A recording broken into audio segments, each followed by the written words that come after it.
The bus groaned its way into Ridgeline Valley just after dawn. Its headlights cut pale tunnels through mountain fog that clung to the pines like smoke from a fire long gone cold. The engine rattled over potholes and frost heaves, shaking the few passengers in their seats, but only one of them sat perfectly still. Jessamine Calder sat near the back shoulders squared out of habit, spine straight as a rifle barrel. Her hands rested on her knees, fingers loose but ready, the way a person holds themselves when they have spent years expecting the world to explode without warning.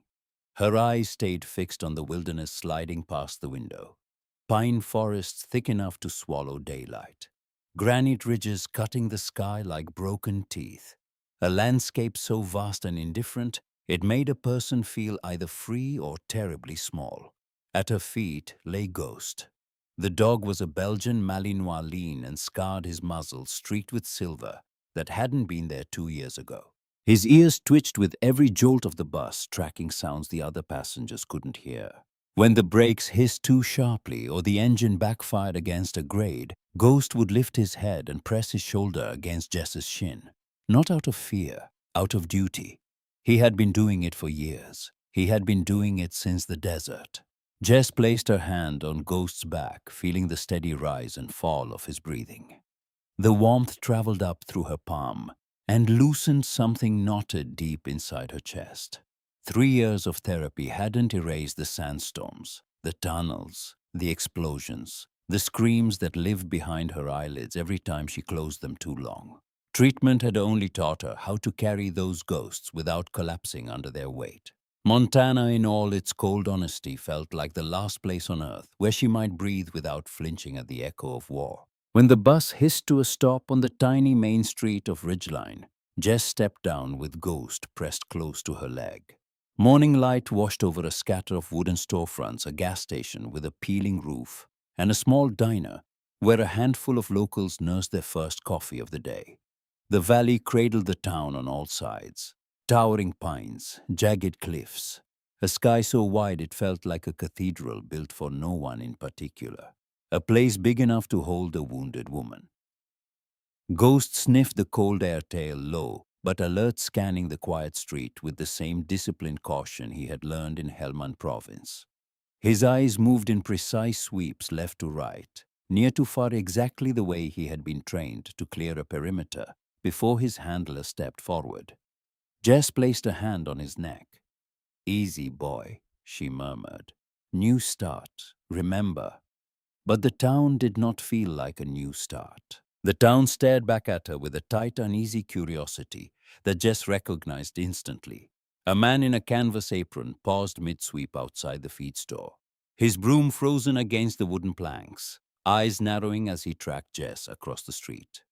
Two older women at the diner window leaned toward each other, whispering with the kind of urgency that pretended to be casual, but fooled no one. A younger man by the gas pumps, straightened hands settling on his hips, looking Jess up and down like he couldn't decide whether he was seeing a neighbor or a problem. Jess felt the shift in the air, the weight of judgment, the silence that wasn't silence at all, but 100 small assessments being made at once. She had felt it before, in airports, in grocery stores, in waiting rooms where people glanced at the service vest on her dog and then looked at her with that particular expression. The one that said something is off about that one. The one that said the war broke her. She had hoped a small town might be different. She was wrong. Jess lifted her duffel bag over one shoulder and crossed the street toward the general supply store. Ghost moved closer, his flank brushing against her in a quiet gesture of support. The dog had a way of reading the tension in her body before she recognized it herself. When her jaw tightened, Ghost leaned harder into her stride. When her breathing shallowed, he slowed his pace until she matched it. He had saved her life once, dragging her by the collar of her uniform through 30 feet of rubble after the blast that killed half her unit. He had refused to leave her, even when he was bleeding from shrapnel buried in his right foreleg, even when the dust was so thick neither of them could see. In return, Jess had fought through 8 months of paperwork, 3 appeals, and 1 congressional inquiry to adopt him after her discharge. They were the last 2 survivors of their unit. There was no world in which one walked away without the other. A bell jingled as Jess pushed open the door of the supply store. The smell hit her first. Cedar and dust and old newspaper ink. The kind of smell that belonged to a place where time moved slowly and strangers moved even slower. Behind the counter stood a tall man with tired eyes and a jaw set a little too firmly for someone selling nails and rope. His hair was iron gray, cropped short in a way that suggested discipline rather than fashion. A faded patch on his jacket read, Sutter's Supply, and beneath it, almost hidden by a fold of fabric, Jess noticed a small pin, a bronze star. Harlan Sutter studied her for a long moment before speaking. "Help you?" he asked. Not unkind, but not welcoming either. "I'm looking for Iron Ridge," Jess said. "Bought a parcel up there. Need to know which road splits toward it." Harlan gave a slow blink. Recognition moved behind his eyes like a fish turning beneath still water. "You're the one who bought the old Haggerty property." "That's right." He let out a small grunt, the kind that carried more meaning than a paragraph. "Didn't think anyone would touch that land again. Not after what happened to the families before you." "I like quiet," Jess said. "You'll get quiet," Harlan muttered. "You'll also get storms that will peel the roof off anything you build. Wind up there runs 60, 70 miles an hour on a calm day. Hope you're stable enough for it." The hesitation before the word stable was deliberate. Jess heard what he really meant. She had been hearing it for 3 years. Hope you're not too broken. Hope whatever happened over there stays over there. Ghost took a single step forward, placing himself slightly ahead of Jess. Not aggressive, just present. His eyes locked on Harlan with steady patience. Harlan stiffened. Jess exhaled slowly. "Just need the directions." Harlan pointed toward a faded map tacked to the wall beside a rack of fishing lures. His hand stayed close to his body, careful not to reach past Ghost. Jess studied the map in silence, memorizing every curve of the dirt road that wound up through pine forest toward the ridge. She traced the route with her fingertip, noting the elevation gain, the switchbacks, the places where the road narrowed to a single lane. As she turned to leave, Harlan called after her. "Hey, look." His voice was quieter now. Something shifted in it. Not warmth exactly, but a recognition that went deeper than curiosity. "Folks talk in a town this size. Word gets around fast. They say you're military. That true?" "Was," Jess said without turning. Harlan nodded once, but his gaze dipped toward Ghost's service vest and the scars that traced the dog's right foreleg. "The Ridge doesn't care about medals or service records," Harlan said. "It only cares whether you can take what it gives. Last thing this valley needs is someone unpredictable up there." The word landed harder than Harlan probably intended. Unpredictable. It was the polite version of broken, the sanitized version of dangerous. The word people used when they wanted to say they were afraid of you, but didn't want to sound cruel. Jess didn't answer. She walked out without looking back, Ghost falling into step beside her, like a shadow stitched to her boots. The morning air felt colder now, sharper. Ghost brushed against her leg again, a silent reassurance, the same gesture he gave her. After nightmares, after loud noises, after memories clawed their way back without warning. Jess knelt on the cracked sidewalk and pressed her forehead against Ghost's. His breath was warm against her chin. His eyes, deep brown and unwavering, held the only kind of trust she still believed in, the kind that had been earned in dust and blood and darkness. "It's just us, buddy," she whispered. "But that's enough. It's always been enough." She stood, straightened her pack, and looked toward the ridge rising in the distance above the tree line. A dark scar of rock and wind-stripped earth against the pale sky. Ridgeline Valley didn't want her here. It didn't trust her. It didn't believe in her. But Jess hadn't come to be believed in. She had come to disappear, to find a piece of ground where the noise inside her head might finally quiet down, to build something with her hands that the past couldn't reach. She didn't know yet that one day soon the same neighbors who whispered about her would be pounding on her door begging her and Ghost to save their lives. "Come on, boy," she said softly. And together they started the long walk toward the land no one wanted. The land where a storm and a miracle were waiting for them both. The dirt road to Iron Ridge wound through miles of pine forest so thick it swallowed sound and daylight within the first 100 yards. Jess carried her duffel over one shoulder, boots sinking into patches of old snow that spring hadn't finished clearing. The air smelled like wet pine needles and cold stone. Ghost trotted beside her head-high ears, tuned to every crackle and rustle in the underbrush. Squirrels, wind through dead branches, the distant crack of a tree limb surrendering to its own weight. Each sound registered in the dog's posture, a slight turn of the ear, a brief pause in stride before being filed away as harmless. His presence alone kept Jess grounded. Each soft footfall beside her was a reminder that she wasn't alone in this exile she had chosen. After nearly an hour, the trees thinned, the road steepened, and then the ridge appeared. Iron Ridge rose from the forest like a scar carved into the mountain's face. Bare, wind-beaten, stripped of everything soft. Only stubborn grass survived up there, clinging to cracks between rocks that had refused to erode for 10,000 years. The soil was thin and mean, the kind that broke plows and promised nothing. At the base of the ridge, a collapsed cabin lay with its roof caved inward as if crushed by a giant fist. Gray wood splintered at the edges, bleached by decades of sun and punished by decades of wind.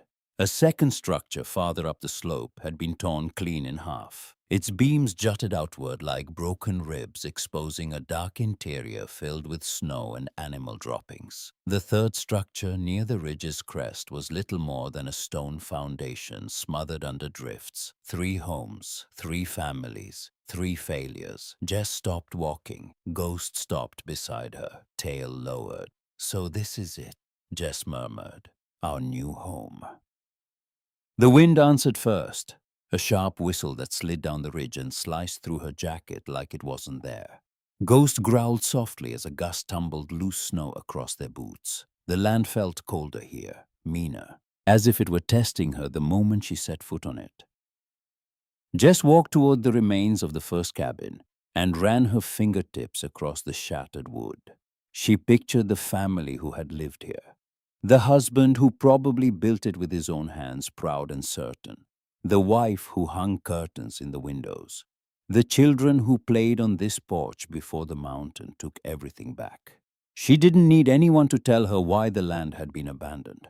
The evidence was scattered in every direction. Shattered beams, torn roofing, foundation cracks that spoke of forces no ordinary home could withstand. Iron Ridge didn't just break houses. It broke the people who tried to tame it. Ghost let out a small bark, drawing Jess's attention. The dog limped slightly, old scar tissue along his right foreleg tightening in the cold. Jess knelt beside him, rubbing warmth into the leg until Ghost relaxed and leaned his weight into her hands. "Easy, buddy," she whispered. "We'll make it work, I promise."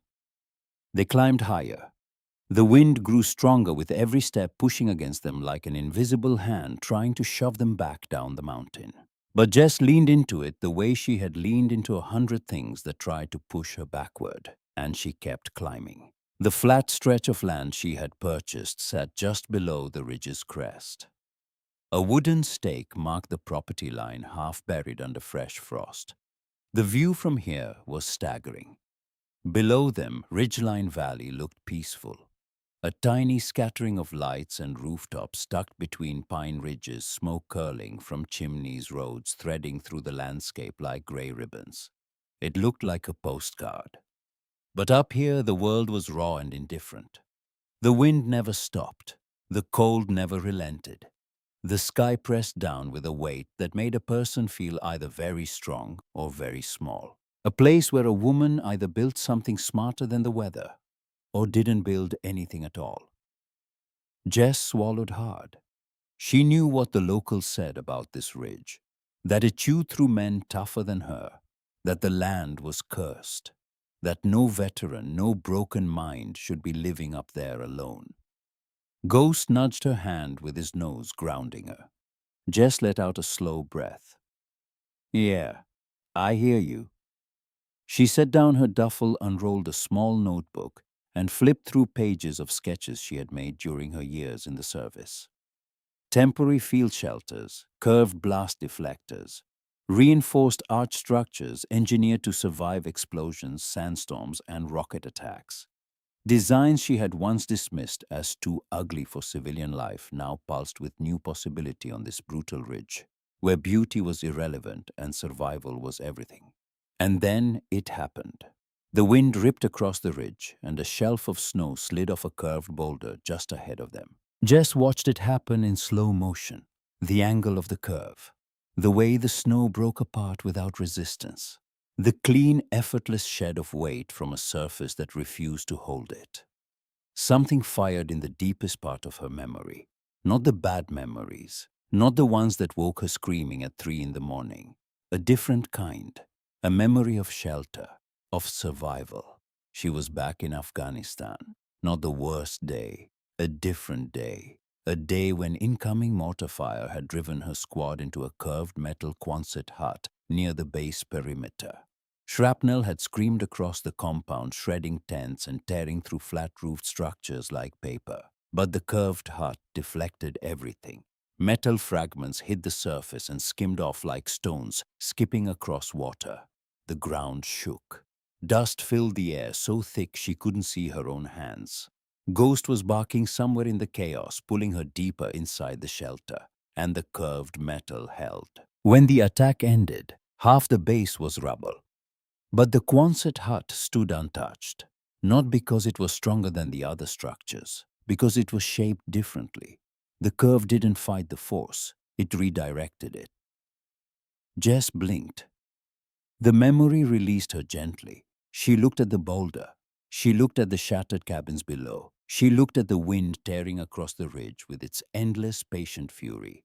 A cabin with a normal roof didn't survive here because a normal roof was never designed for this. Flat roofs collected snow until the weight crushed them. Peaked roofs caught wind like sails until the gusts ripped them apart. Every family that had tried to build on Iron Ridge had built the same way people built everywhere else. And every one of them had lost.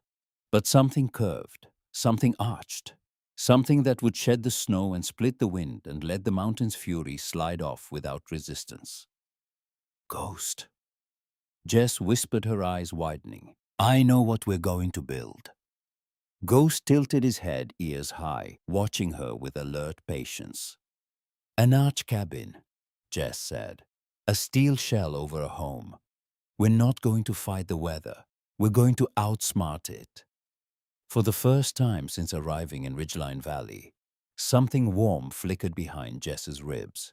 Not confidence exactly, something quieter, something that had been missing for so long she had almost forgotten its name. Purpose.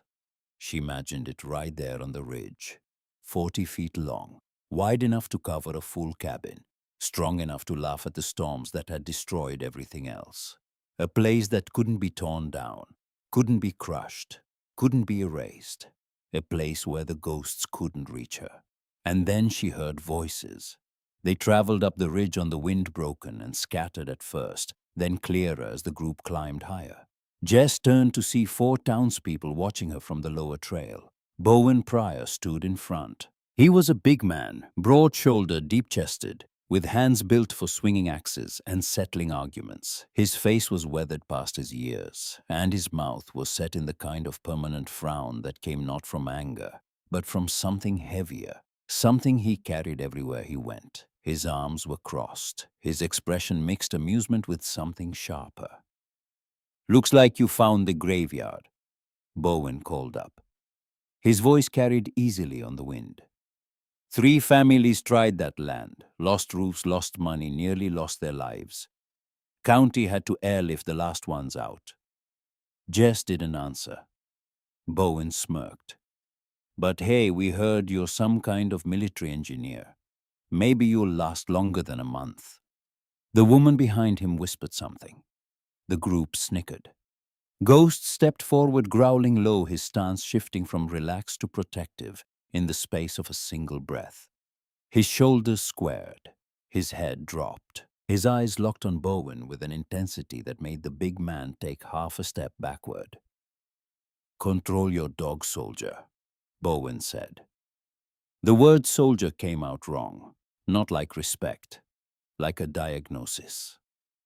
"We don't need another unstable veteran up here." Jess's jaw tightened.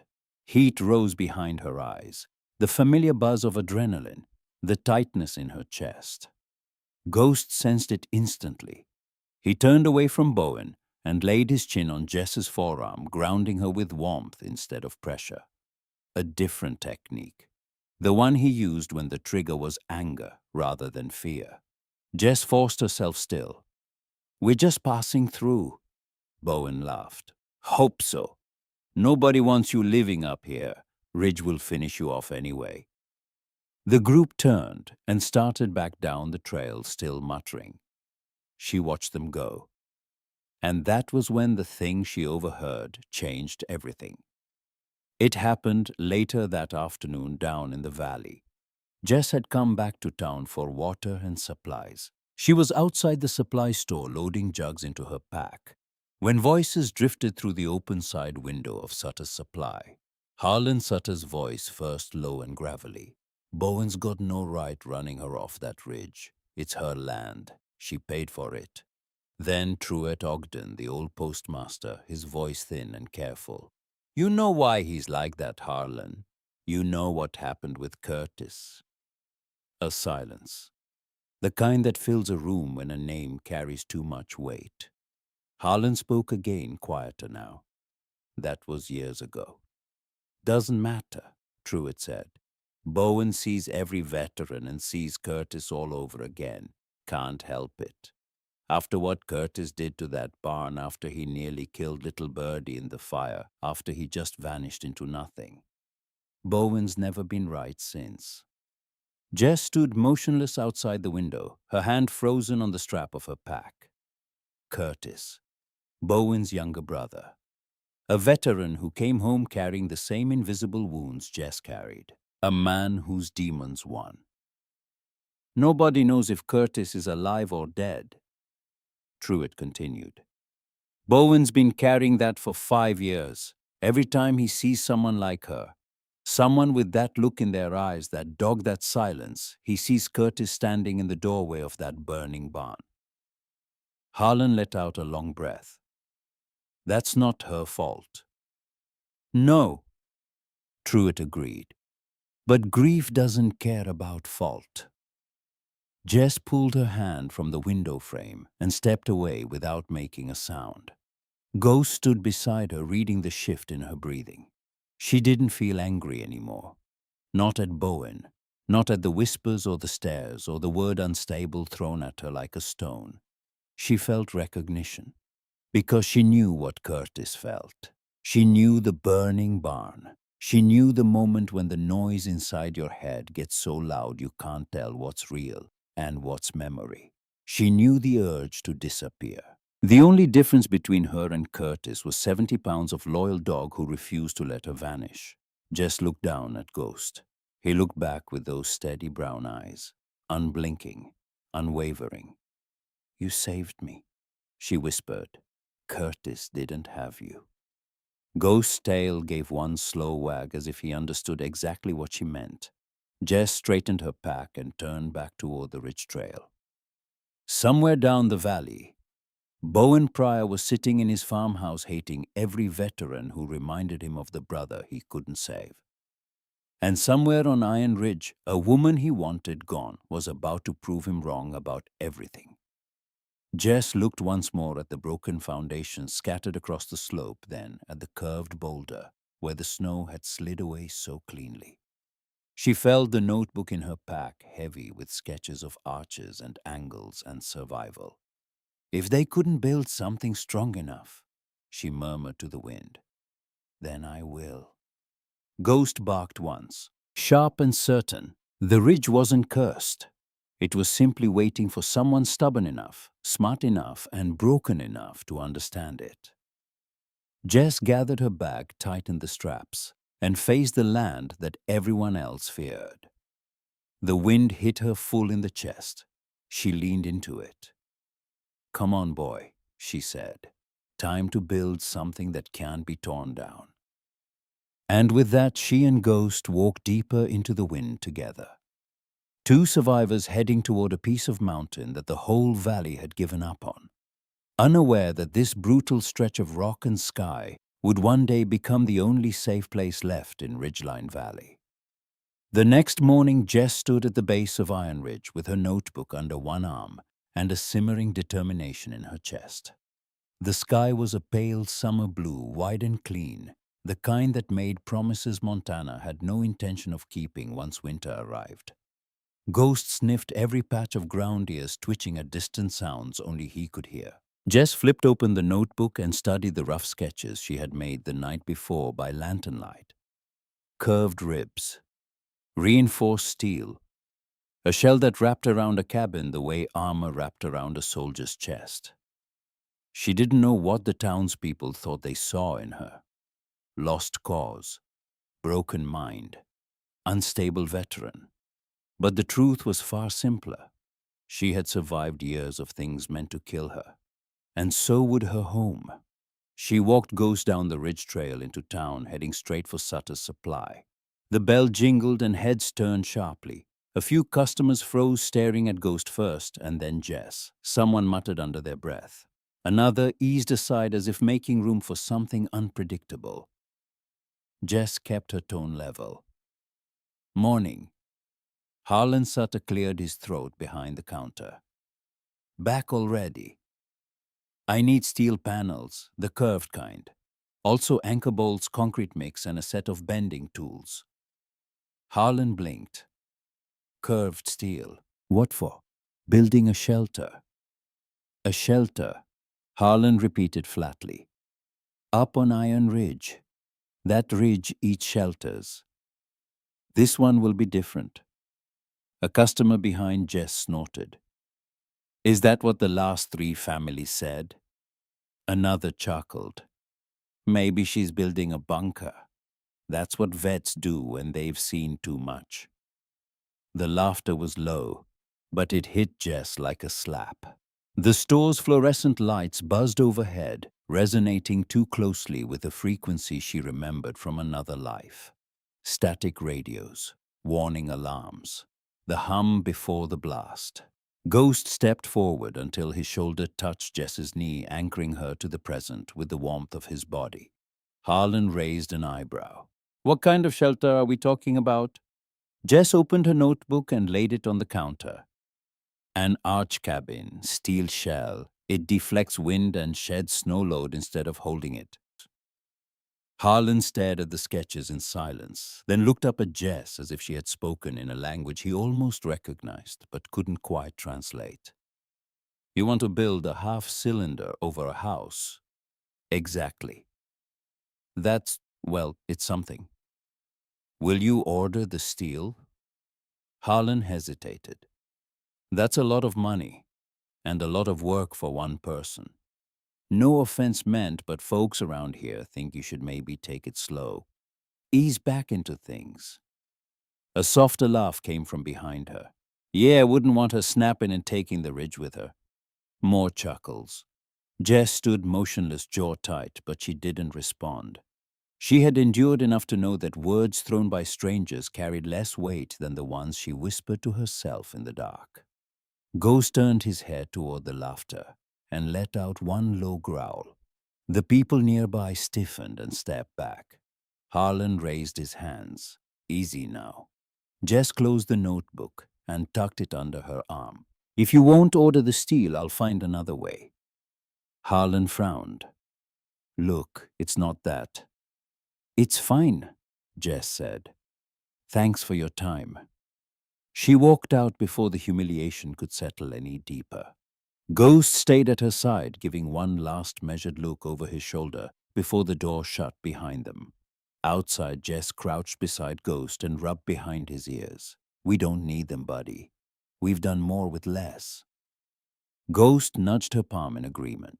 Jess didn't waste another minute. She headed toward the edge of town, toward the old mining road she had passed the day before. Locals had mentioned the mine shutting down years earlier, leaving behind piles of scrap metal nobody cared enough to haul away. The road was slick with patches of mud and loose gravel, but the sun glinted off something in the distance. Rusted corrugated panels stacked in crooked rows, old machinery carcasses, bent beams. Steel panels long enough to be reshaped into the curved ribs she needed. It wasn't perfect. It wasn't pretty. But it was enough to start. Jess ran her hand along the edge of one panel. We can work with this. She tried lifting the first panel. The metal was heavier than she expected, and its edge caught her glove, slicing through fabric and into her palm. Pain flared bright and sudden. Blood seeped into the dirt. Ghost whined sharply, circling her. It's okay, Jess murmured, wrapping her hand with a strip of cloth from her pack. Just a scratch. It wasn't just a scratch, but she had stitched worse in the field without blinking. She looked around at the sheer amount of steel she would need to move. The distance to the ridge, the steep incline, the impossibility of it. The size of the task was overwhelming, ridiculous, impossible for one person to do alone, which was exactly why she had to do it. She hauled the first panel onto her shoulder, staggered under its weight, and took one step, then another. The metal pressed into bruises she didn't remember earning, but she kept going. Ghost trotted ahead, checking the path and waiting when Jess lagged behind. Slow and steady, Jess muttered. We've done worse marches. By the third trip up the ridge, her shoulders were trembling. By the fifth, she tasted iron and cold on her tongue. But something inside her pushed harder than any drill sergeant ever had. With every load, she saw the arch a little clearer in her mind.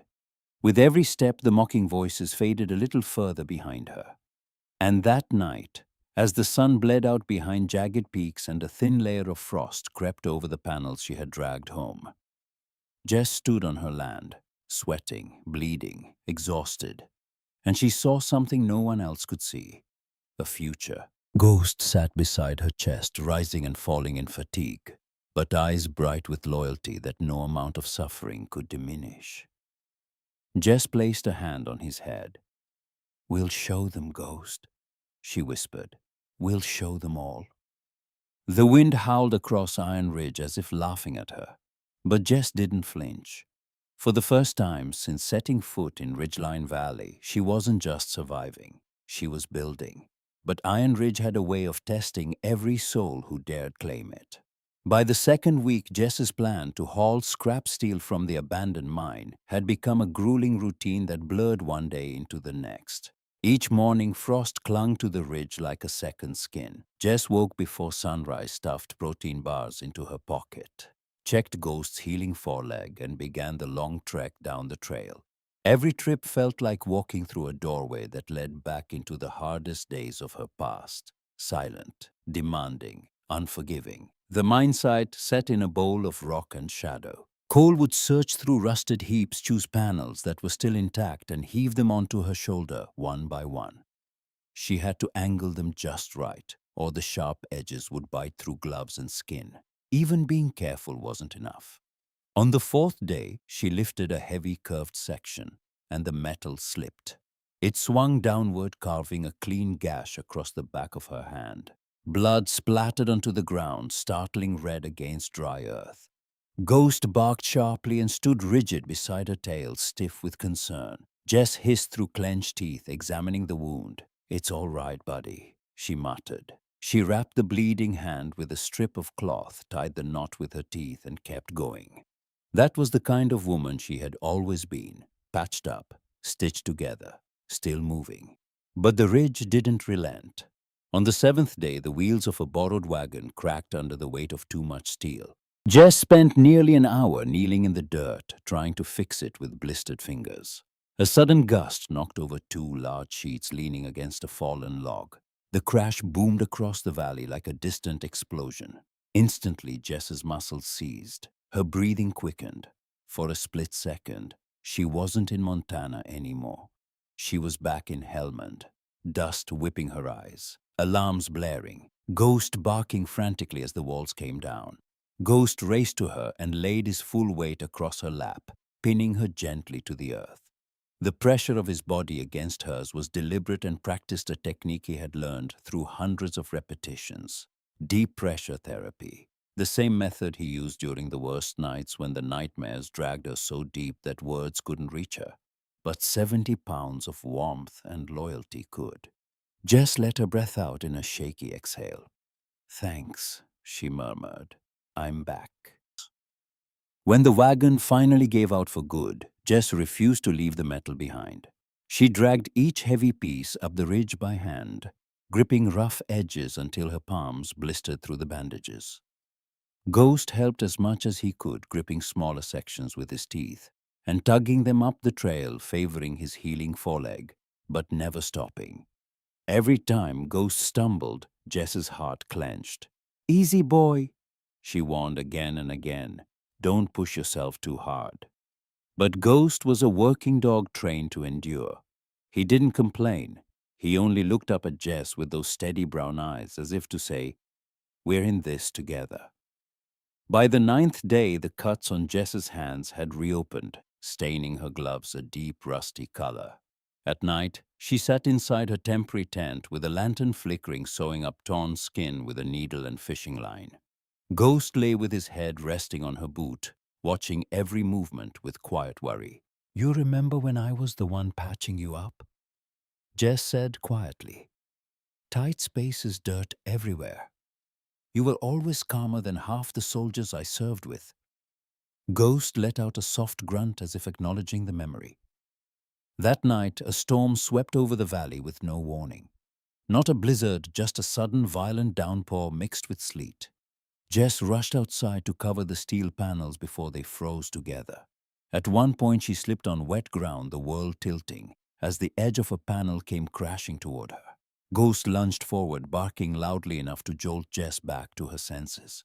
She threw herself sideways. The panel slammed into the ground, inches from her leg. "That could have crushed me," Jess muttered, sitting breathless in the mud. Ghost nudged her chest insistently, his nose cold and wet against her collarbone. "You're right," she whispered, her voice tight. "I need to be more careful." But careful wasn't enough when the land itself seemed determined to break her. On the 15th trip up the ridge, a storm cloud settled low, covering everything in thick gray haze. The world shrank to a blur of rain and rock. Jess pushed against the wind, carrying a sheet of steel almost as tall as she was. The gust shoved her sideways. Her boots skidded on loose gravel. She went down hard. The steel panel landed across her shoulders, knocking the air from her lungs. Pain shot through her back like a bolt of electricity. For a terrifying moment, she couldn't breathe. The weight pressed her into the earth, and for one heartbeat, the earth became sand, and the steel became concrete, and the sky became the ceiling of a collapsing building in Helmand. Where she had watched two friends die before, Ghost dragged her out by her collar. Ghost barked frantically. He circled her, pawing at the edge of the panel, trying to wedge his body underneath it, the same way he had wedged himself into the rubble overseas. The same desperate, determined effort. The same refusal to leave her. Jess forced her muscles to respond. Inch by inch, she rolled to the side, letting the weight slide off into the dirt. Her breath came fast and ragged. Ghost placed his head against her cheek, whining softly, his whole body trembling with the effort of holding himself back from panic. "I'm fine," Jess lied, feeling heat radiating from the strain in her ribs. "We're okay." She lay in the dirt for a long time. The sky was gray above her. Ghost's breath was warm against her face. And for the first time since she began this project, Jess felt the full weight of what she was attempting settle onto her chest alongside the pain. She was one woman, alone on a ridge that had defeated 3 families, building something the whole town said was impossible. carrying steel with the hands that couldn't stop shaking, driven by a mind that couldn't stop remembering. And the tears came. Not the kind she could blink away, not the kind she could swallow with a clenched jaw and a deep breath. The real kind. The kind that had been building behind a dam she had constructed from sheer stubbornness and military discipline for 3 years. She cried in the dirt on Iron Ridge with her arms around her dog, and Ghost held perfectly still, letting her bury her face in his fur, letting the sound of her grief disappear into his warmth. When it was over, she felt hollowed out, but lighter, as if something that had been pressing against the inside of her skull for years had finally found a crack to escape through. She wiped her face with a torn glove and looked at Ghost. He looked back at her with an expression that was neither pity nor concern. It was patience, the infinite, unshakable patience of a creature who had decided long ago that wherever this woman went, he would follow, and whatever she carried, he would help her carry until one of them could no longer walk. "Okay," Jess whispered. "Okay, let's keep going." She stood up, picked up the steel panel, and climbed. By the end of the second week, she had hauled enough steel to begin shaping the ribs of the arch lining them in the dirt, like the bones of a great metal beast waiting to rise. One evening, as the sun dipped low, coloring the sky in bruised violet, Jess stumbled into camp and dropped to her knees from sheer fatigue. Ghost immediately circled behind her, pressing his chest against her back to keep her upright. She closed her eyes. The cold stung her cheeks. Her breath fogged slowly in front of her. "Just need a minute," she whispered. But a minute turned into stillness. Stillness turned into darkness. And then nothing. Ghost barked, a sharp, urgent sound that cut through the quiet. He nudged Jess once, twice harder each time. Then he turned and ran down the trail, barking relentlessly into the dusk. Footsteps pounded up moments later. "Hello, is someone up here?" Ghost led the voice back to Jess. A woman appeared through the fading light, moving quickly, her face lined with alarm. She was lean and weathered, mid-50s, with calloused hands and eyes that had seen their share of hard days. It was Doc Tierney's wife, Margaret, who lived in the nearest cabin below the ridge. She had heard Ghost's barking and followed the sound. She knelt beside Jess, checking her pulse, touching her forehead. "You're dehydrated," she said firmly, "and exhausted. You can't keep doing this alone." Jess tried to speak, but the words tangled. Margaret wrapped a blanket around Jess's shoulders. "You're going to get yourself killed on that ridge." Jess managed a faint smile. "Not with Ghost around." Margaret looked at the dog. Ghost stood beside them both, trembling, but watchful, his loyalty so fierce it was almost terrifying. "He knew something was wrong," Margaret said softly. "He came straight down the hill." Jess swallowed hard, overwhelmed by the devotion on both sides of her. One human, one canine, both refusing to let her fall. Together they returned to camp, and as Jess lay beneath her blankets that night, muscles aching, hands bandaged, Ghost curled close to keep her warm, a realization settled deep in her chest. This ridge wasn't just testing her, it was daring her, and she intended to win. The next morning, the sky glowed, a cold silver warning of winter still months away, but already gathering its strength beyond the peaks. Jess stepped out of her tent, muscles stiff but mind sharp. Ghost stretched beside her, shaking off the night chill before trotting toward the neatly stacked steel ribs she had dragged up one brutal trip at a time. Today was the day the arch would begin to take shape. Jess knelt beside Ghost, rubbing behind his ear. "Ready to build something crazy?" Ghost barked, once tail thumping. It was all the encouragement she needed. She spent the morning marking drill points and aligning anchor bolts. Every movement hurt. Her hands were wrapped in layers of cloth and tape.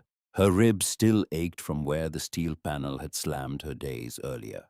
But pain meant she was still going, still fighting. She set the first steel rib into place, its curved shape catching the pale light. Ghost watched intently, ears tall, as if sensing the importance of the moment. Jess tightened the bolts one at a time, checking and rechecking the alignment. When the first rib stood solidly upright, she stepped back and exhaled. It stood like the spine of something ancient and unbreakable. Ghost trotted underneath the arch rib, sniffing it with what looked remarkably like pride. "We're getting there," Jess whispered. By noon, a handful of townspeople appeared on the trail, drawn not by curiosity but by doubt. Bowen Pryor led the group, boots crunching in the gravel, arms crossed, mouth already twisted into a smirk. "Well, look at that," Bowen called out. "Thought you were building a house, not a whale skeleton." Laughter rolled through the group. Jess didn't look up. "It's an arch frame." Bowen snorted. "Looks like something that'll collapse as soon as the wind sneezes." Ghost stood stiffly beside Jess, fur rising along his spine. Bowen took a few more steps up the ridge, studying the rib. "Tell me something, soldier. You planning to hide under that thing when the storms come?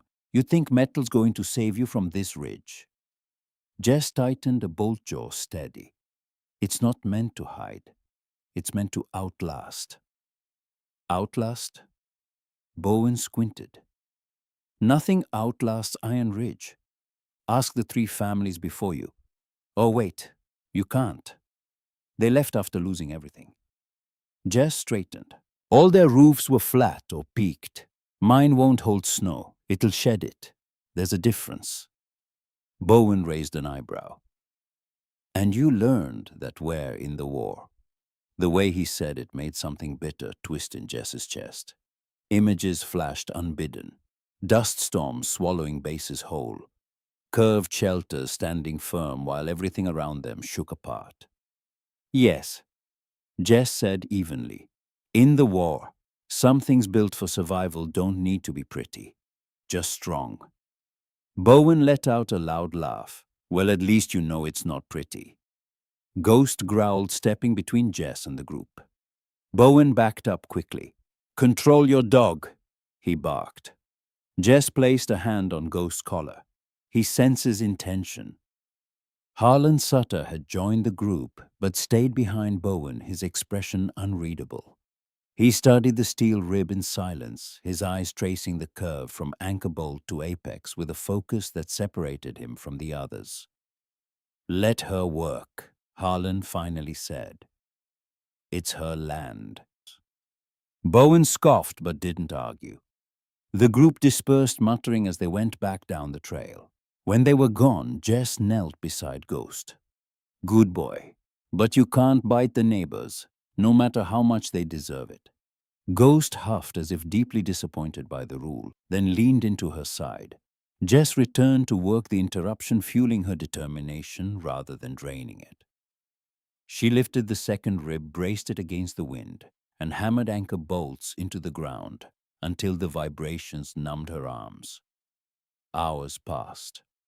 The structure began to take shape. A line of steel ribs arching upward like the beginnings of a cathedral. By late afternoon, Jess climbed a ladder to secure the top joint of the third rib. As she hammered, the steel hummed with each strike, echoing through the empty land like a heartbeat. Wind ripped across the ridge, sharp and sudden, shoving the rib sideways. The ladder rocked. Jess's feet slipped. For one terrifying instant, she dangled by one hand, the ground swinging beneath her. Ghost barked sharply below, pacing his body, coiled with the urge to help, but unable to climb. Jess caught the rung with her other hand and steadied herself. Her breathing hitched. The echo of falling metal blurred into familiar nightmare. Collapsing rubble, ringing in her ears, dust so thick it had its own weight. She squeezed her eyes shut. Not again, not here. She gripped the ladder tighter, grounding herself with slow breaths. Ghost whined softly below, ears pinned back, sensing the memory trying to pull her under. "I'm okay," Jess whispered. "I'm okay, buddy." She hammered the joint into place with renewed focus, finishing minutes before the daylight faded completely. When she climbed down and viewed the rising structure from a distance, 3 ribs stood tall, their curves catching the dying light. Ghost stood at the center of the frame, his silhouette framed by steel and sky. "This is really happening," Jess murmured. She walked beneath the ribs. The air stilled inside the space, shielded slightly from the biting ridge wind. For the first time, she felt the promise of warmth, safety. something she hadn't dared hope for. A home. Ghost leaned against her tail, swaying slowly. Yeah, Jess whispered. We're building something that can't be torn down. Above them, the steel ribs hummed softly in the evening wind, as if the ridge itself were acknowledging her, not welcoming, but no longer denying her either.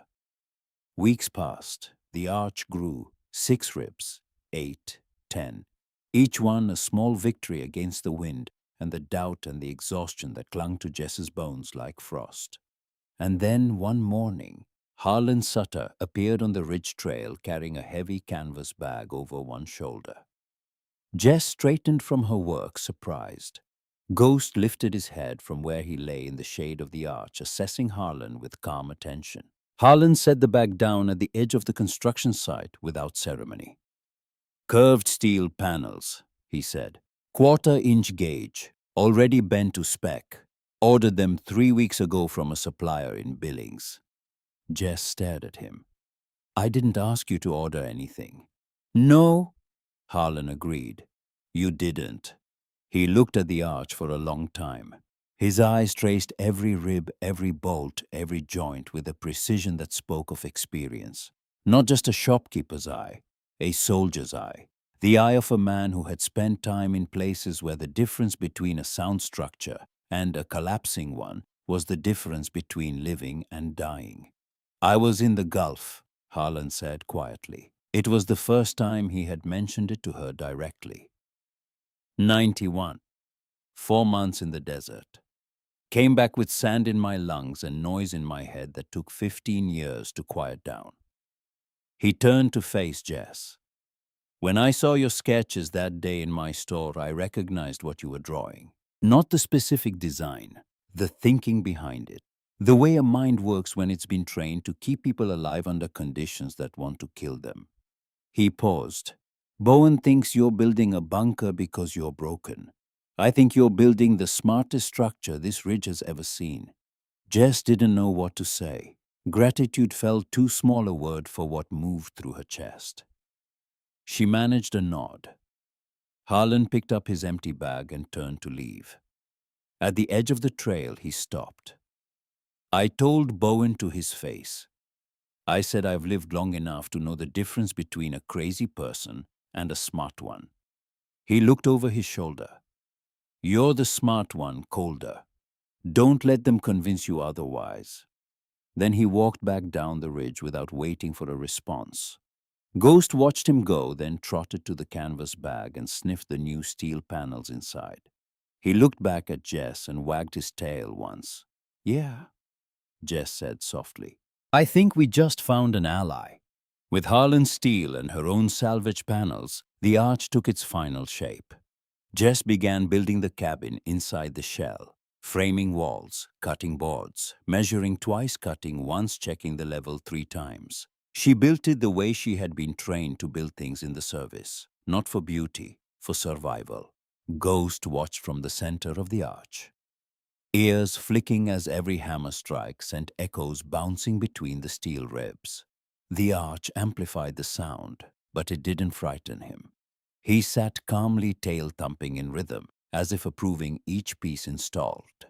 By the end of the first month of construction, the outline of a cabin stood within the steel embrace. Small, sturdy, and shaped with the same determination that had carried Jess through every scar life had carved into her. But Ridgeline Valley wasn't impressed. As Jess hammered siding into place one afternoon, 3 figures appeared down the trail. Bowen Pryor, his brother-in-law Vince, and an older man Jess didn't recognize. Bowen cupped his hands around his mouth.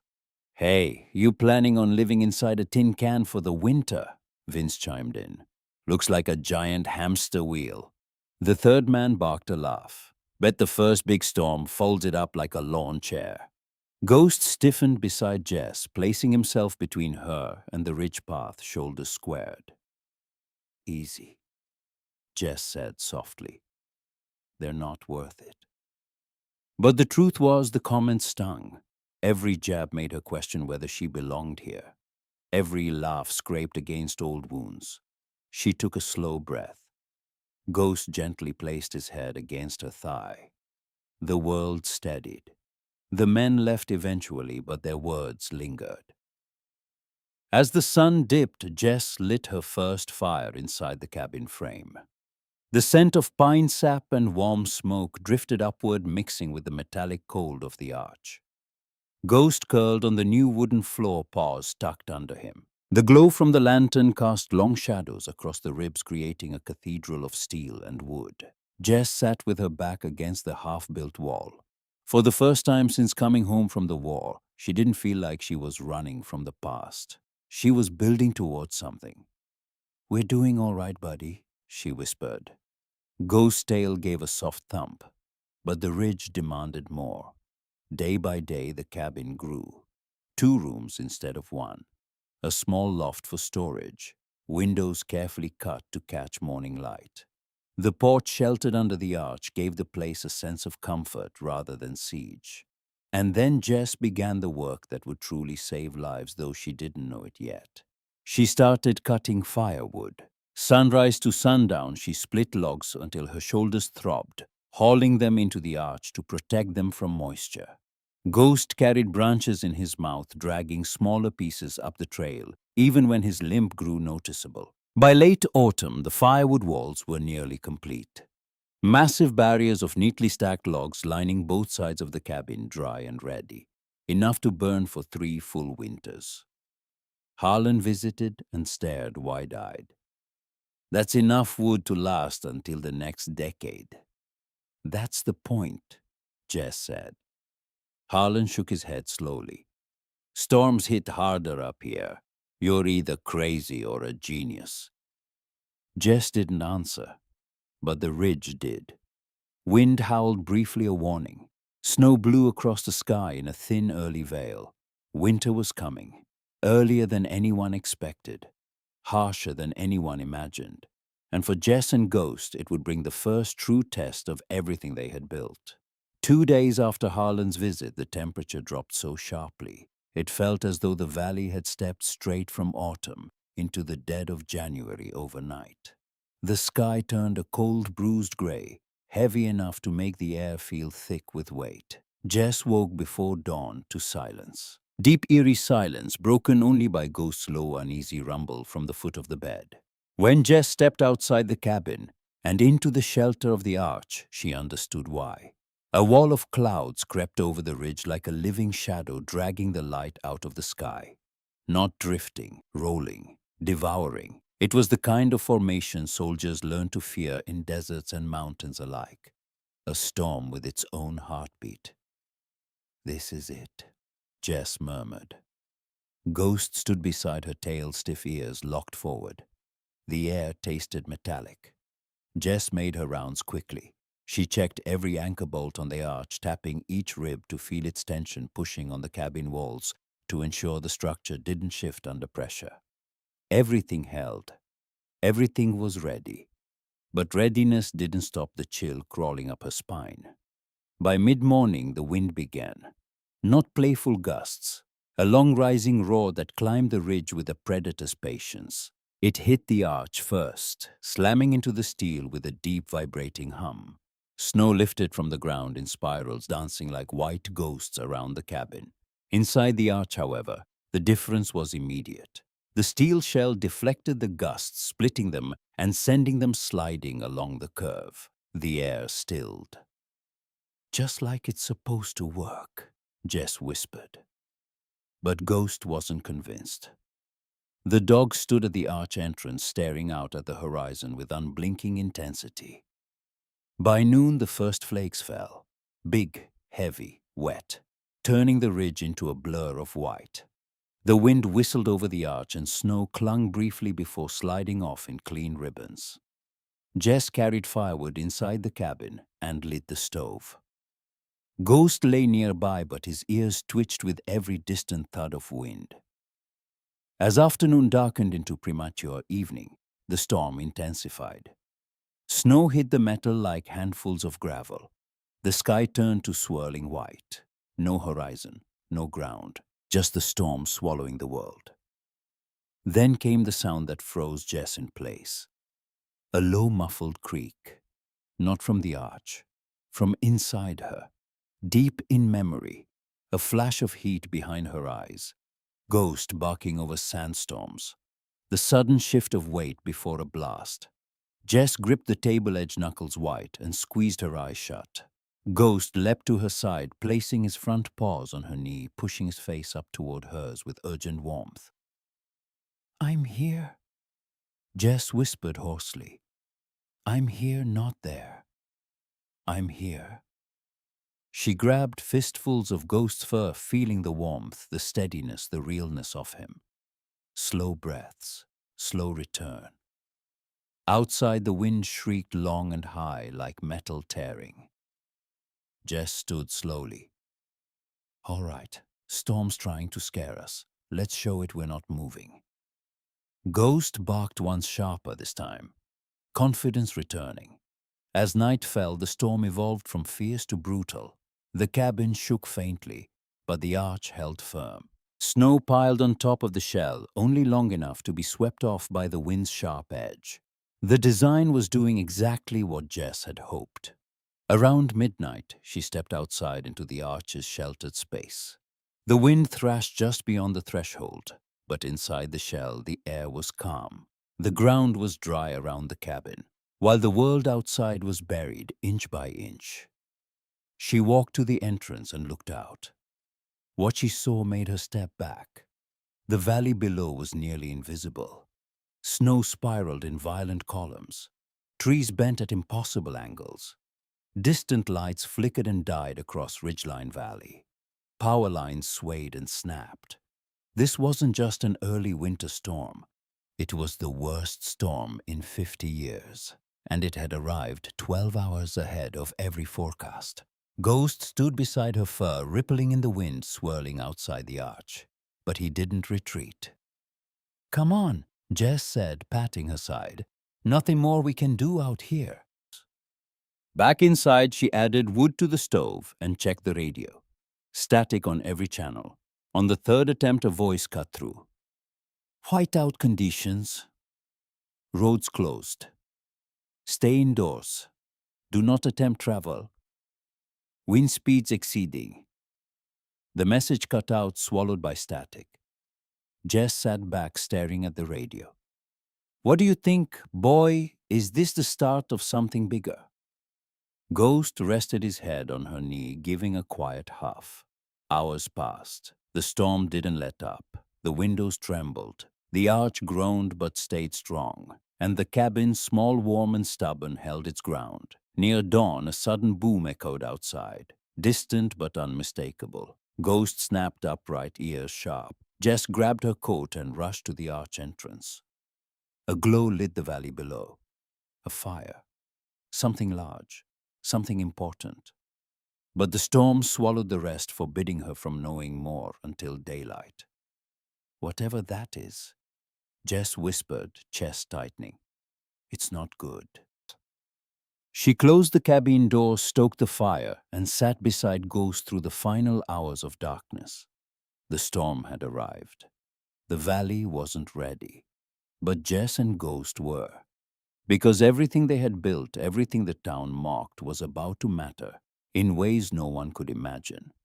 When dawn finally pushed through the storm's thinning edge, it revealed a landscape twisted beyond recognition. The storm had carved the valley into a white wasteland. Snowdrifts rose higher than pickup trucks. Roofs sagged. Trees leaned at unnatural angles, their branches splintered under the weight of the night.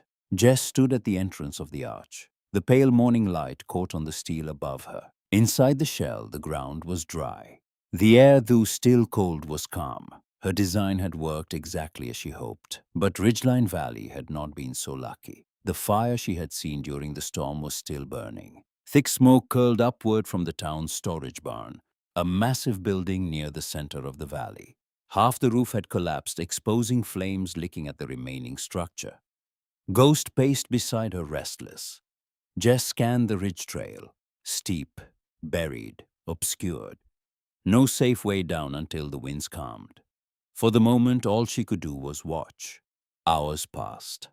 The fire eventually died, choked by snow, but the damage had already spread. Other roofs had caved in. Chimneys remained stubbornly upright against the devastation marking where homes used to stand. By midday, Ghost alerted first, a sharp bark followed by a tense stance. Someone was coming up the ridge. Footsteps crunched through knee-high snow, uneven and frantic. The figure appeared a moment later. A man stumbling, leaning heavily against a walking stick, frost clinging to his beard. Truett Ogden, the old postmaster. Jess hurried toward him. "Truett, you all right?" Truett collapsed into the archer's coverage chest, heaving. He looked 20 years older than the last time Jess had seen him. "It's bad, Jess," he gasped. "The whole valley, the roofs, the fire. People are stranded." Ghost lay down beside Truett's legs, offering warmth without being asked. Truett wiped melted snow from his face. "The general store roof gave out. The boarding house, too. Families are without heat. Bowen's place is half gone. Folks are using what little they have to stay warm, but the storm destroyed most of the firewood stacks." "Any casualties?" Jess asked.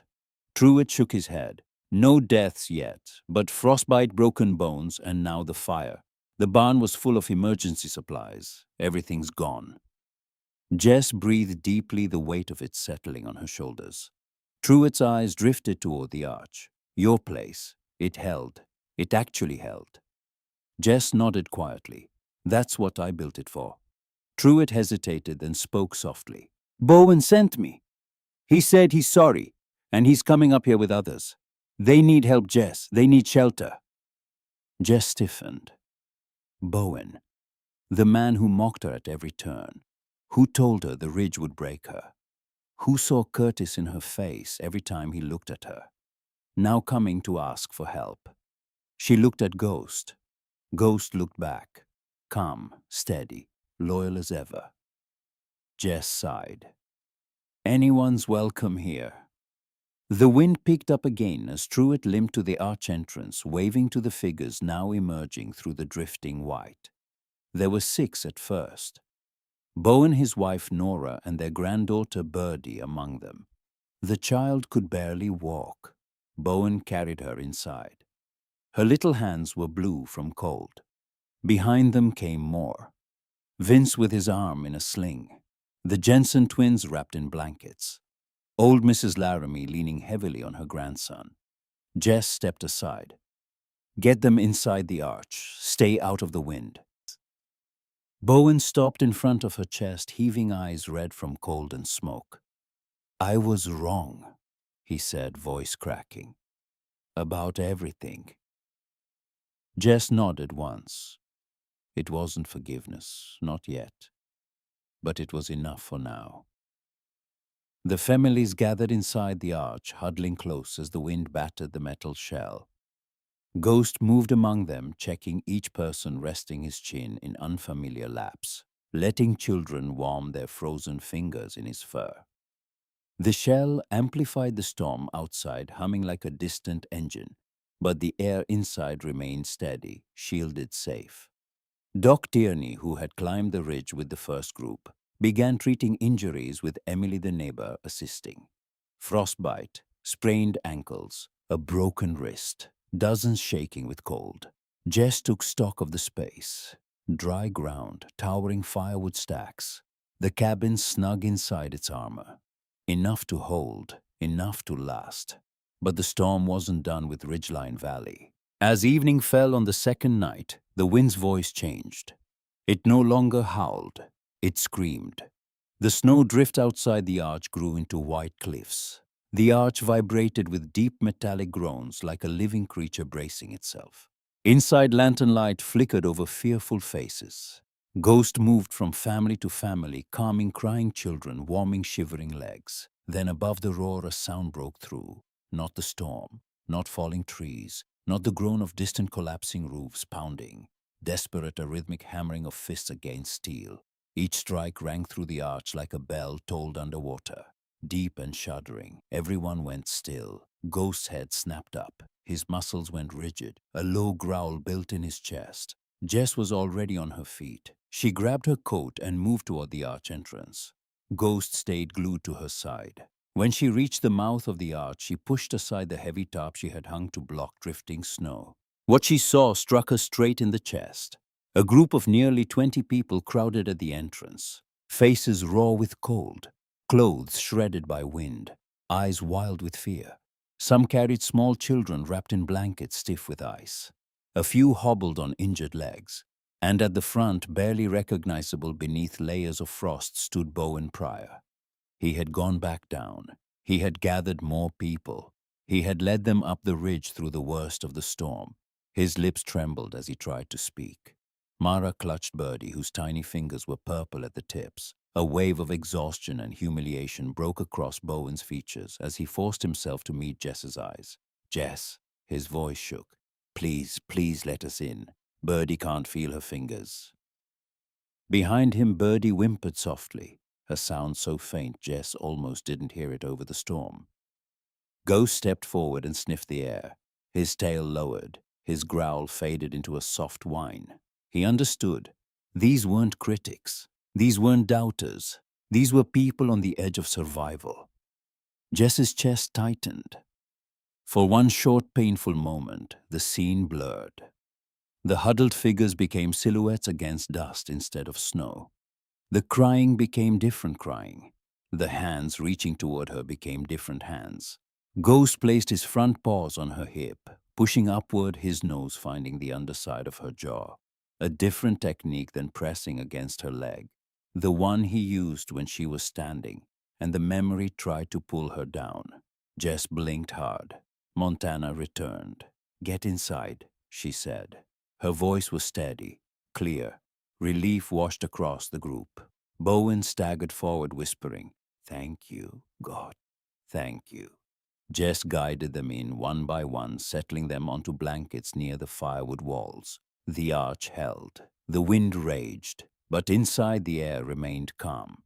As the new arrivals warmed up, Jess counted. 27 people total now. 27 lives inside a steel shell that the whole town had laughed at. Bowen stood alone near the entrance, staring at the arch ribs with disbelief. "I can't believe this thing is standing," he whispered. Jess looked around the space. It was built to stand. Hours later, Bowen approached her again. His face was etched with guilt. "There are more out there, Jess. People who couldn't climb with us. The Henrys, Luke Jenkins, maybe others." Jess looked toward the storm-choked ridge path. A wall of white consumed everything. Doc Tierney stepped forward.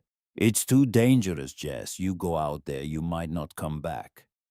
"I'm not leaving anyone behind," Jess said. Ghost barked, sharp, ready. Bowen shook his head. "Let me go instead. I owe those people. I owe you." "You won't make it," Jess said. Not harshly, factually. "Ghost and I have done this before.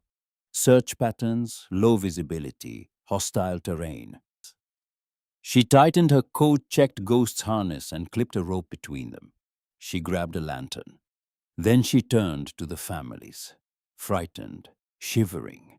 Every one of them watching the woman they had once doubted prepare to walk into a storm that had already destroyed half their world. Jess took one deep breath. Then she and Ghost stepped into the white void together. The wind swallowed them instantly. The snow closed behind them like a curtain. The arch disappeared. The lantern light became a dim orange smear, and then nothing. Ghost stayed on Jess's left side, guiding her with the pressure of his body. When the ground dropped, he tugged the rope left. When a drift rose too high, he veered right. His nose worked the air, searching for scent through the burn of sub-zero wind. After what felt like an hour, Ghost barked twice. A shape materialized. A dark smudge slumped against a half-buried pine. Mr. and Mrs. Henry, the elderly couple from Elm Street. She was conscious but dazed. His eyes fluttered open at Jess's touch. "Can you walk a sea?" Jess shouted. "We'll try, Mrs." Henry stammered. Ghost steadied the old woman with his body as she rose. Jess roped them together and led them back toward the ridge step by agonizing step. When the arch emerged through the snowfall, Jess exhaled for the first time in 20 minutes. Inside, the families gasped as Jess brought the couple through the entrance. Nora rushed forward with blankets. Jess barely had time to breathe before Ghost barked again. "More out there," she said, and she went back. They found Luke Jenkins next. 17 years old, half buried beside an overturned snowmobile, his bad knee twisted at a terrible angle. He was awake, teeth chattering so violently Jess could hear them over the storm. "Hold on to me," Jess told him. She lifted him in her arms, staggering under his weight as the wind shoved them sideways. But halfway back it happened. The weight of the boy in her arms, the snow blinding her eyes, the sound of the wind, a high metallic shriek that sounded too much like something she had heard before. And suddenly, Luke Jenkins wasn't Luke Jenkins anymore. He was Corporal Reeves, 22 years old, bleeding from his neck, dying in her arms in a dust-choked corridor while Ghost barked and the walls came down around them. Jess froze, her legs locked, her arms tightened around the boy. Her breathing went shallow and fast, the rapid hyperventilation of her body caught between two realities. She could feel snow against her face, but also desert heat. She could hear the storm, but also radiostatic screaming commands she couldn't follow. Ghost didn't hesitate. He circled in front of her, planted his paws in the snow, and bit down on her left hand. Not hard enough to break skin, hard enough to send a sharp lance of pain through the fog. Pain cut through memory like a blade. Jess gasped. The desert dissolved. Montana crashed back, the boy in her arms, alive, shaking, looking at her with wide, terrified eyes. "I'm here," Jess whispered. "I'm here." She shifted Luke's weight, took one step, then another, and did not stop again until the arch appeared, and she carried the boy inside to warmth and the sound of people weeping with relief. 5 days passed, 5 days of holding the line between hope and fear inside the steel shell that Jessamine Calder had built with bleeding hands on a ridge nobody believed in. The arch became a world unto itself. Jess organized it with military precision. Food station near the cabin. Sleeping area lined with pallets raised off the cold ground. Injury corner where Doc Tierney treated frostbite and splintered broken bones. Warmth zones near the towering firewood stacks. And at the entrance, Ghost's domain. The dog stationed himself like a sentry watching the storm with patient, unwavering attention. Children played quietly near the wood piles. Ghost let them climb on him, tug his ears, bury their hands in his fur. When a child cried, he would lie beside them and rest his chin on their lap until the crying stopped. Mrs. Laramie baked biscuits on a makeshift skillet. Luke Jenkins taught the younger children card tricks once his leg was bandaged. Truett told old stories about how Ridgeline Valley was first settled, giving frightened families something familiar to hold on to. For the first time in years, Jess found herself needed. Not feared, not avoided, needed. On the fourth night, the storm paused. Not ended, paused, as if drawing breath. The silence woke everyone. Jess stepped outside and stood beneath the arch, looking up at stars that appeared for the first time in days. Bowen found her there. He sat down on a crate without asking permission. Ghost lifted his head, assessed Bowen, and settled back down. For a long time, neither spoke. Finally, Bowen's voice came, low, rough, stripped of every ounce of bluster. "Curtis isn't dead." Jess turned to look at him. "He's in Wyoming, living out of his truck somewhere near Sheridan. He calls our mother once a year on Christmas, never calls me." Bowen stared at his hands. "After the fire, after he nearly killed Birdie. I told him to leave, told him he was dangerous, told him he'd destroy everything he touched if he stayed." His voice cracked. "I said the same things to you that I said to him. The exact same words. Unstable, unpredictable, dangerous." He pressed his palms against his eyes. "I wasn't trying to protect the valley from you, Jess. I was trying to protect myself from remembering that I failed him." Jess sat with the weight of his words. The wind moved gently through the arch ribs, humming a low, steady note. "Ghost saves me every day," she said quietly. "Every single day. when the noise gets too loud, when the memories come back. When I can't tell what's real and what's the desert, he brings me back. She looked at Bowen. Curtis didn't have a ghost. A sound came out of Bowen that was not quite a sob and not quite a breath. Something older than both. Something that had been locked inside his chest for 5 years, pressing against his ribs the way snow presses against a roof until the roof gives way. He cried, quietly, without shame, for the first time since his brother disappeared. Ghost rose from his post, walked to Bowen, and laid his head on the man's knee. Bowen placed a shaking hand on the dog's scarred fur and left it there until the trembling stopped. On the sixth morning, the storm surrendered. Its roar faded to a whisper, then to silence, a thick, unnatural silence that hung over Iron Ridge like a held breath.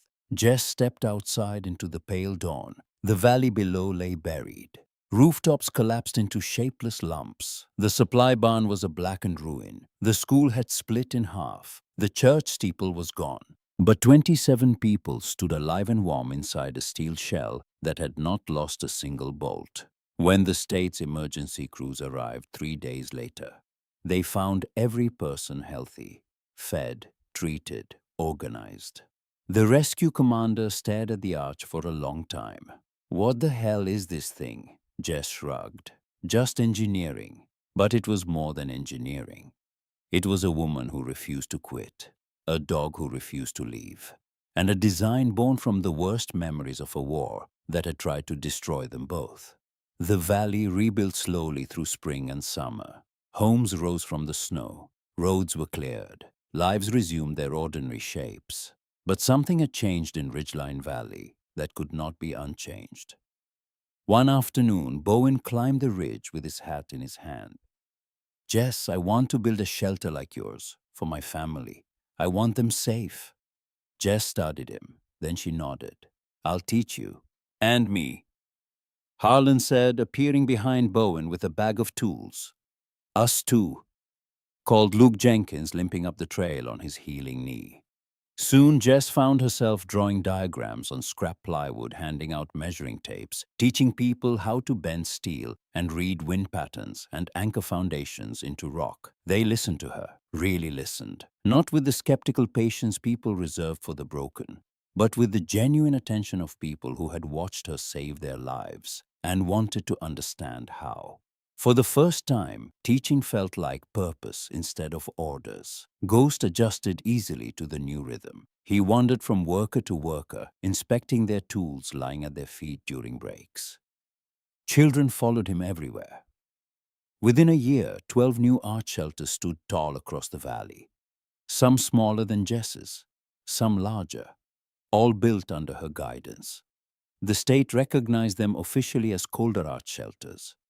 Jess winced at the name, but the valley insisted. Seasons passed, years accumulated. Jess's hair silvered, her step slowed. But the cabin stayed warm, and the community she had saved stayed close. And then on a crisp autumn morning, when the aspens had turned to gold and the first frost painted the ridge in white, Jess woke to a silence that was different from every other silence she had known. Ghost did not come to greet her. She found him lying beside the cabin door, curled in his usual spot. The spot where he stationed himself every night to watch over her while she slept. Morning sunlight fell across his fur, more silver now than brown, painting him in soft gold. Jess knelt beside him and placed her hand on his back. He didn't move, didn't lift his head, didn't thump his tail. He was warm. He was peaceful. He had gone in his sleep the way soldiers rarely get to go, quietly, without pain, without fear, on his own terms at his own post, guarding the person he had spent his entire life protecting. Jess bowed her head and let the grief move through her. It came not as a storm, but as a river, slow, deep, and vast, filling every space inside her chest that Ghost had kept warm for so many years. He had dragged her from rubble in Afghanistan. He had walked beside her through airports and waiting rooms and the long dirt road to Iron Ridge. He had sat with her through nightmares and flashbacks and moments when the world tilted sideways and threatened to throw her off completely. He had watched, he had guarded, he had loved, with the kind of love that asks nothing and gives everything and never once looks away. Jess sat beside him for an hour. She did not speak. There was nothing left to say that he did not already know. The valley gathered that afternoon. Every family who had survived the storm climbed Iron Ridge. Bowen came first, hat in hand, eyes red. Harlan followed carrying a wooden marker he had carved himself. Doc Tierney, the Henrys. Luke Jenkins walking without a limp now. Nora and Birdie, the girl whose frozen fingers Ghost had warmed with his own body on the darkest night. They buried Ghost at the entrance of the arch, the exact spot where he had stood guard over 27 lives, where the wind split around the steel shell and the ground stayed dry and the world inside remained safe. The marker was simple. 3 lines burned carefully into the grain of mountain pine. Ghost. He stood watch, a true soldier. When Jess stepped back from the grave, the wind moved softly through the ribs of the arch. Not cruel this time, not taunting, not the howling, merciless wind that had tested her from the first day she set foot on this ridge. Almost gentle, like a salute. Harlan rested a hand on Jess's shoulder. Your dog saved this whole valley. Jess nodded, her eyes misting. He saved me first. The years that followed carried the valley into a new era. The arch shelters spread beyond ridgeline, across the county, across the state. Ranchers and miners and mountain families built their own versions. Engineers studied the design. The state offered contracts. Jess declined them all. She didn't want wealth. She didn't want recognition. She wanted every vulnerable family in every storm-prone valley to have a fighting chance. She wanted Ghost's legacy built into steel. Jessamine Calder grew old inside the arch she had raised with her own bleeding hands. Her hair went white. Her body slowed. But the cabin stayed warm and the ridge